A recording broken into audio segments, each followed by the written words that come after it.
Okay.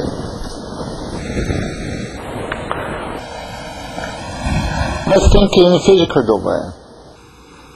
When omega is very high, the behavior is pretty much dominated by M or K. Or if you cannot think, what about over here? The frequency is very small, then,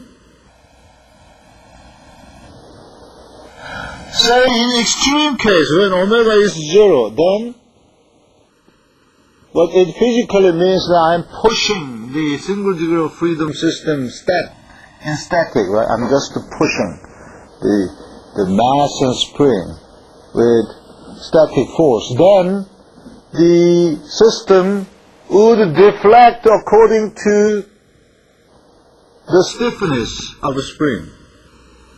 So in this region, stiffness is pretty much dominating to the response, so therefore we call it stiffness controlled region.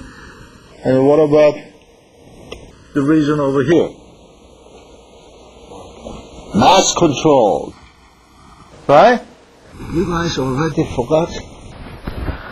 Okay, this one was this one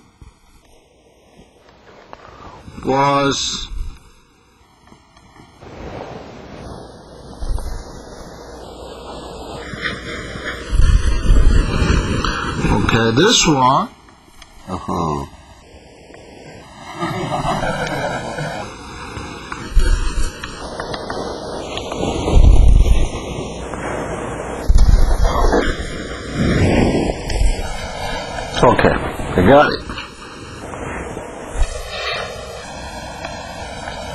It deletes this.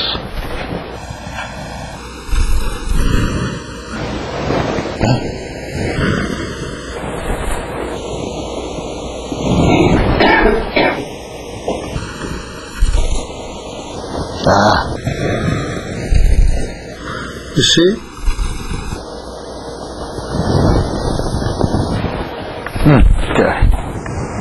Okay. So this kind of understanding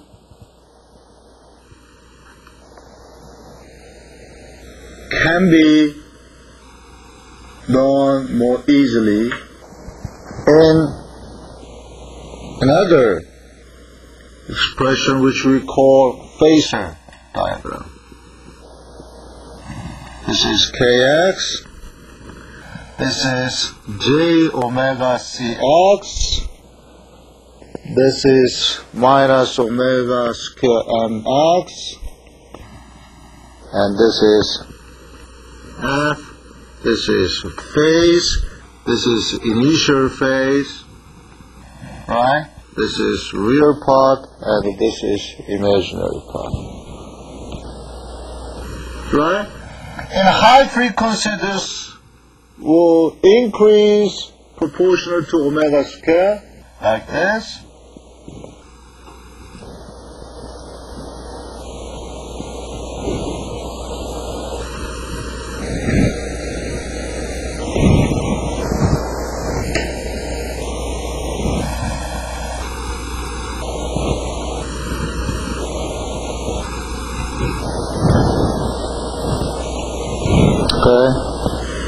Increase like this, and this one increase like this.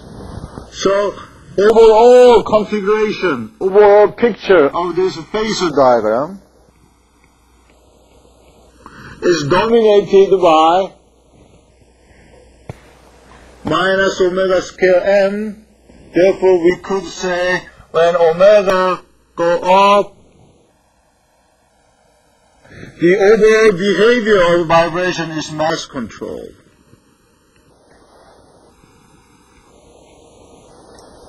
Right?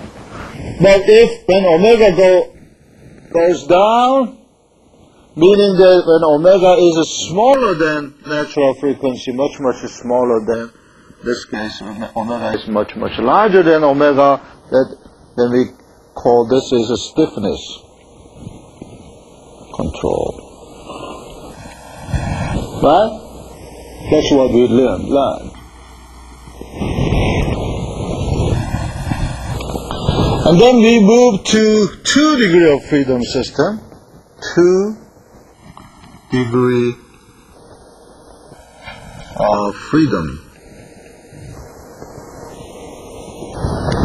system. What's the difference?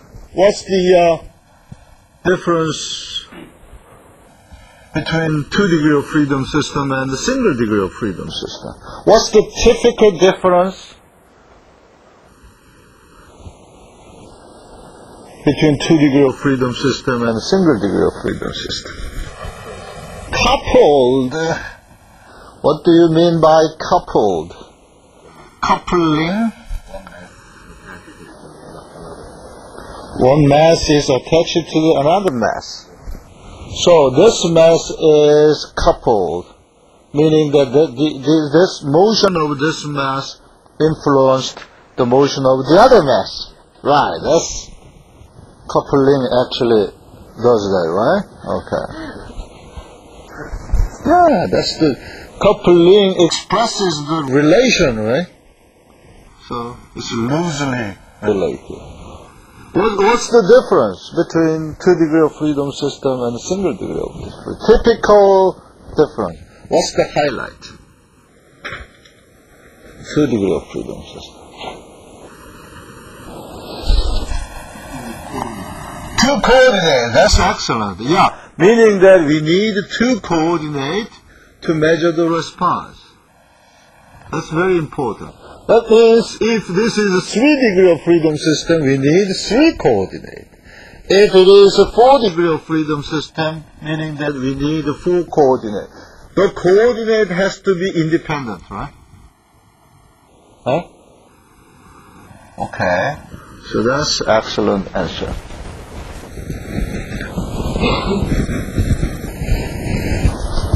In this case, we observed that these 2 masses can move either in opposite direction or in the same direction.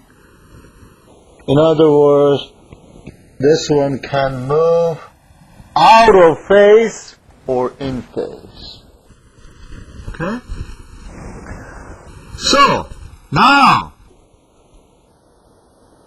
different with the single degree of freedom system, as someone pointed out, there's a relation.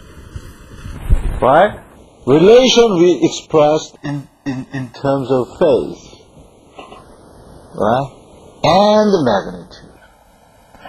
So this is in phase, this is out of phase. Okay?